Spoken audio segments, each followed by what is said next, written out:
첫 번째 사연 만나볼게요. 7503님 사연 주셨어요. 사랑의 뜰한 마음 지키기 프로젝트 웃자 코너 듣기만 하다가 용기 내어서 고민 사연 올립니다. 저는 50대 중반입니다. 저는 매사에 자신감이 없고 사교성도 없어요. 대중 앞에 서면 떨리고 얼굴 귀까지 붉어지고 땀이 나서 고민입니다.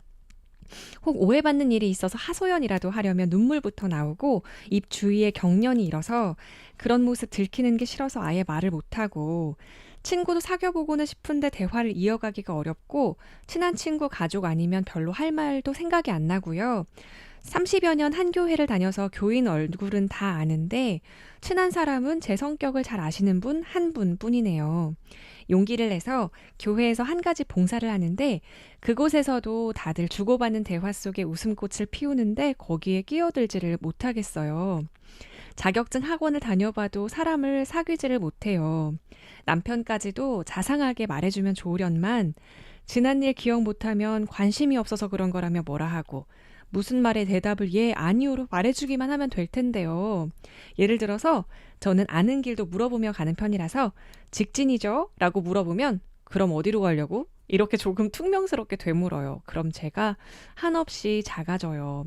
우습게 들리시겠지만 큰 목소리로 얘기거리가 끊임없이 쏟아져 나오는 사람이 부럽고 넓고 시끄러운 공간에서 서로의 말 알아듣기도 힘든데 다들 대화 주고받는 거 보면 신기해요.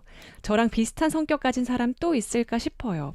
최희연 원장님, 부족한 거 너무나 많은 저에게 조언 부탁드려요. 라고 이렇게 정성스러운 사연을 주셨습니다. 네, 아주 길게 여러 가지 부분을 잘 적어주셔서 저희가 같이 읽으며 고민하기 좋게 해주셨습니다. 네.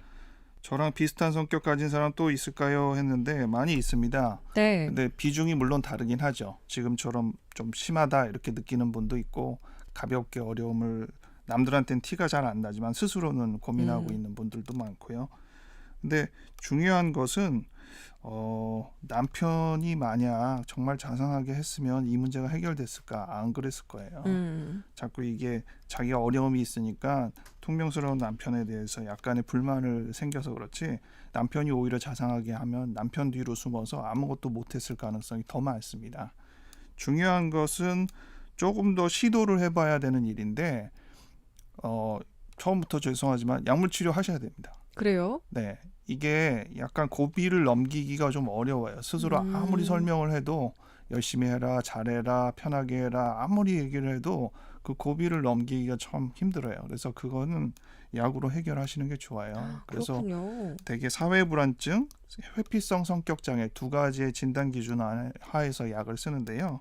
사회불안증은 말 그대로 발표할 때 떨리거나 이런 것들이 굉장히 심한 사람을 말하는데 그게 매사 그렇다는 것이죠.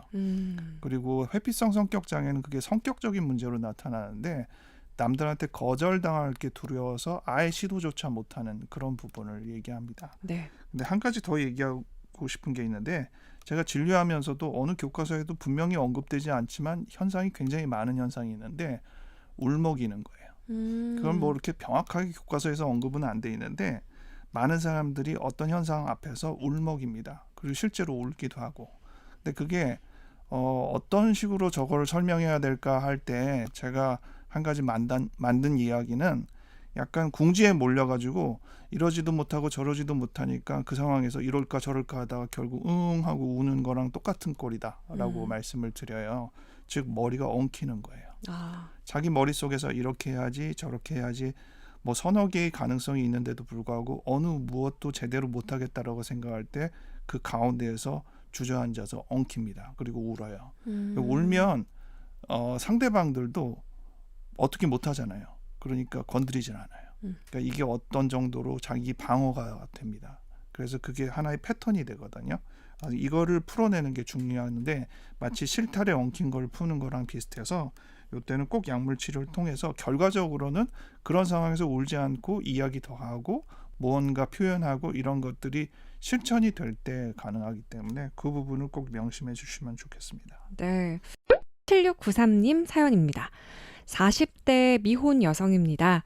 저는 어린 시절 늘 부정적이고 짜증을 자주 내는 아버지와 신경질적이고 성격이 강한 어머니 밑에서 자랐습니다.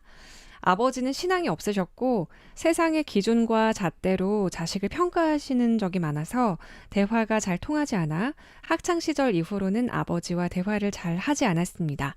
저희 엄마는 믿지 않는 집으로 시집을 가셔서 시부모님을 모시고 살면서 시집살이의 팍팍함을 이겨내려고 애쓰셨지만 자녀를 대할 때 무척 엄하고 신경질적으로 대하셨던 적이 많았습니다. 어렸을 때 밥상 앞에서 투정 부린다고 밥을 빼앗아 갔고 사람들 앞에서 때린 적도 있었습니다.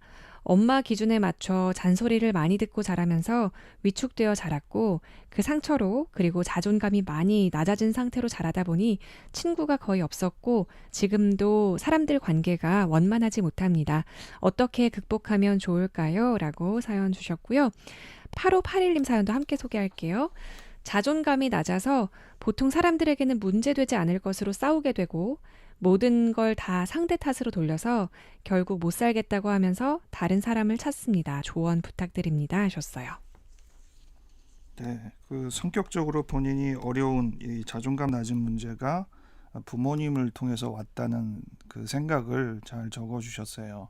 이 부분은 반은 맞지만 반은 그렇지 않습니다. 그래서 일단 맞는 부분으로 먼저 얘기를 하면 지금 그렇게 엄한 부모 밑에서 자라서 자기가 자존감이 낮은 상태의 어떤 사람이 되었다. 이 말은 전형적으로 맞습니다.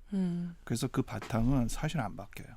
그래서 평생 자기가 다른 사람보다 확실히 그 부모 탓으로 인해서 갖는 좀 좁아진 마음 상태 이거를 평생 안고 사는 게 맞아요. 그런데 그렇게 그런 부모 밑에서 사는 사람이 다 똑같으냐 보면 또 그렇지 않거든요. 네. 결과적으로 그거를 또 비록 똑같은 마음 좁은 상태에도 남들 보기엔 너 네가 뭐 그런 사람이야라고 할 정도로 상당히 그 대범하게 생활하는 사람들이 있어요. 그러면 그런 사람들은 어떻게 된 거냐? 마음이 바뀐 거냐? 안 바뀐 거예요. 바탕은 똑같아요. 근데 포장이 바뀐 겁니다. 네. 우리가 서비스할 때도 그 사람이 원래 성향대로는 안 하잖아요. 다 서비스 매뉴얼대로 하듯이 자기의 포장을 잘 바꾸니까 원래 그런 사람이 아닌 양 그렇게 느껴지는 거죠. 그래서 하지만 그 사람 마음속에서 늘 불안하고 자존감 낮은 부분이 있긴 있는 거예요. 그래서 이분도 충분히 자존감이 낮음에도 불구하고 더 대범하게 생활할 수 있는 어떤 패턴으로 나아갈 수 있다. 네. 일단 우리가 성경 말씀에서 그리스도 안에 있으면 새로운 피조물이라 보라 새 것이 되었도다. 고린도후서 5장 17절 말씀 외우고 다니잖아요. 네. 근데 제가 이 말씀 설교할 때도 말씀드리는데 말씀 잘 읽어봐라. 보라 새 것이 되었도다라는 그 표현은 정말 새 것이 아니란 뜻이에요. 고린도후서를 잘 읽어보면 아무리 봐도 그냥 옛날이랑 똑같은데 실은 이 존재가 그리스도 안에서 새로운 존재가 됐으니까 봐라. 좀 제대로 봐라. 사실은 옛날 것 같아도 새 것이다. 이렇게 선언하는 겁니다. 그러니까 네. 이 부분이 우리 이 부분에서도 동일해요. 내가 지금 비록 약하지만 봐라. 사실 나는 충분히 담대할 수 있는 사람이다라고 선언을 하는 겁니다. 네. 그 선언이 뭐 정신과적인 용어로는 뭐 자기암시 이런 용어를 쓸 수 있는데 자기를 조금씩 바꾸고 오늘부터 바꾸면 돼요. 그리고 또 한 가지 말씀드리는 건 요거 조금 조심스럽게 들어야 되는데 네. 부모님을 용서하셔야 돼요. 근데 이렇게 얘기하면 벌써 마음이 확 다쳐요. 어떻게 그런 부모를 용서하느냐라고 하는데 이때의 용서는 부모의 행동이 잘못이 없다라는 그런 개념이 아니고 내가 부모를 또 허용할 수 있고 안아줄 수 있을 만큼 내가 컸다라는 뜻이에요. 네. 근데 그게 잘 안 되면 용서가 안 돼요. 그래서 용서라는 개념을 하기 전에 먼저 우리 부모를 이해하는 과정을 먼저 거치셔야 됩니다. 여기서 일단 아버지는 둘째치고 어머니 먼저 이해를 하자면 본인도 적으셨지만 본인의 성향대로 살 수가 없어요. 아버지랑 결혼을 했기 때문에 그런 집안에서 살면서 본인이 갖고 있는 충분한 성품을 발휘하지 못한 채로 좁게 생활을 했단 말이에요. 네. 그러니까 어떻게 보면 나는 그것에 대한 피해자가 되긴 했지만 어머니도 거기에 대한 피해자거든요. 그 어머니에 대한 마음을 이해를 해주셔야 됩니다. 그러면 어머니가 나한테 한 건 물론 잘못됐지만 어머니를 이해하고 어머니를 어느 정도 용서하는 마음을 갖게 되는데 그 용서가 자기의 자존감을 높여요. 아, 그럼 용서가요? 네, 이 부분을 잘 명심하시면 나는 용서하되 이 용서를 통해서 자존감을 높여야겠다라는 생각을 잘 이렇게 유념해 보시면 이게 나한테 힘이 되겠구나라는 생각이 들 겁니다. 그러면 부모는 바뀌지 않지만 그 부모를 통한 영향력에서 하나의 방패막이 분명히 생길 겁니다. 네, 힘내셨으면 좋겠습니다. 이 7693님의 사연을 들으시면서 공감하시는 분들이 많으셨을 것 같아요. 예전엔 또 이런 부모님들도 참 많으셨던 것 그렇죠. 같고 힘내셨으면 좋겠습니다. 4620님, 친구가 방금 한 것을 잊어버리고 또 하는 행위가 반복적으로 나타나고요. 항우울증 약을 복용하는데 불안 증세로 불면증도 같이 있는데 이런 경우 어떻게 해야 하나요? 라고 사연 주셨습니다. 네, 내용으로는 이게 증상인지 약부작용인지가 분명하지는 않아요.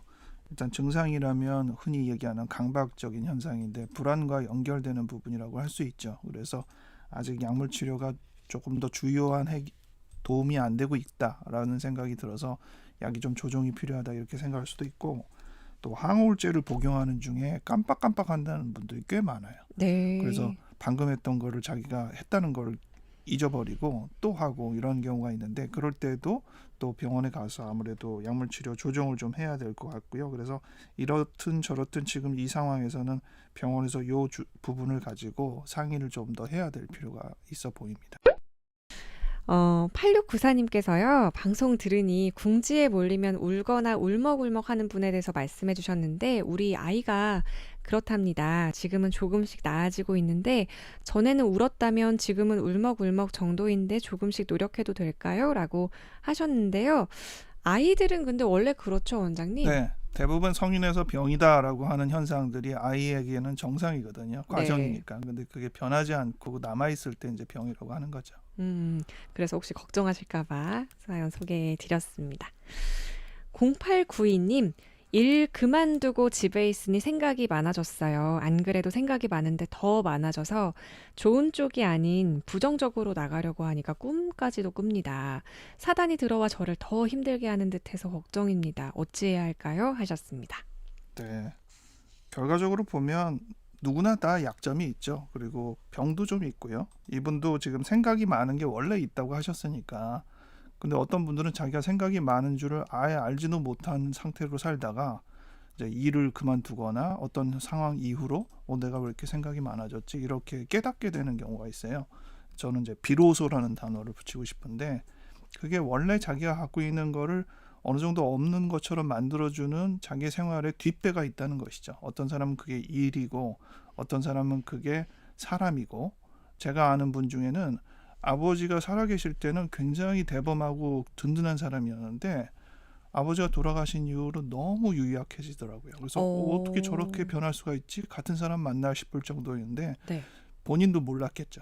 근데 아, 아버님 돌아가신 이후로 이 아버님이 나한테 굉장히 큰 배경이었구나라는 걸 본인이 아마 음, 알았을 거예요.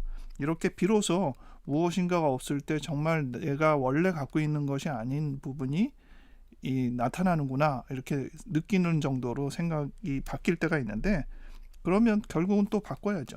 그 든든한 뒷배를 똑같이 만들 수는 없어도 비슷하게 바꿔야 되니까, 이분도 일을 그만두고 집에 있다 보니까 그렇게 되어 있기 때문에 일을 그만두기 전에 어떤 생활의 패턴으로 본인은 뭔가 좀 바꿔야 될 겁니다. 그래서 네. 어떤 걸 바꿔야 할까 고민해 보시고 그런 생활의 변화를 다시 좀 만들어 주시면 좋을 것 같아요. 네. 정신의학과 전문의 최의헌 원장님과 함께 했습니다. 고맙습니다. 감사합니다.